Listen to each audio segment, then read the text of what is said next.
Temple training verse of the day, I'm going to be reading Acts chapter 9, verse 10. Now there was a disciple at Damascus named Ananias. The Lord said to him in a vision, Ananias, and he said, Here I am, Lord. Think about it like this. Ananias only shows up one time in the entire Bible.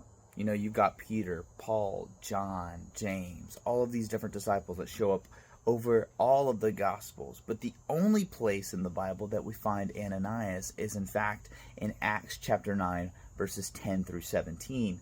And it's whenever he is called to go and pray for Saul to receive his sight, and then Saul turns to Paul. And that's great. We all probably as Christians know the story, but here's where I want us to draw our attention to is the very beginning in verse 10. It talks about how there was a disciple named Ananias. He was just a normal dude who knew Jesus and was being discipled by someone else. And it says that he had a vision of the Lord saying to him, Ananias. And it says that he replied, Here I am, Lord. So what does that tell us? He had a relationship with Jesus, and one of the most transformative people in Scripture who wrote all of these amazing books of 1st and 2nd Corinthians, Ephesians, Galatians, all these different letters, was healed by a simple man.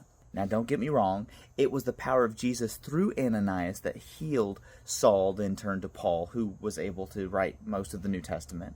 But it was because Ananias understood one thing. Ananias knew what it was like to commune with Jesus. Ananias could have been doing anything, but that day he was in a place where he positioned himself in the presence of God in such a way that the Lord was able to give him a vision. Nowadays, we're so distracted with the thing I'm recording this with and what you're watching this video with the news, with our sports, that we might not even give God opportunities to give us visions and dreams like he said we can as his holy people. So with this particular passage of Scripture and what Ananias shows me is that God can use anybody, any simple person, anybody in this world, as long as they are open to hearing, receiving, and obeying. Later on in the story, Ananias is like, yo, dude, I know this Saul guy. He's been killing Christians left and right. He has authority to do that, and you want me to go heal him?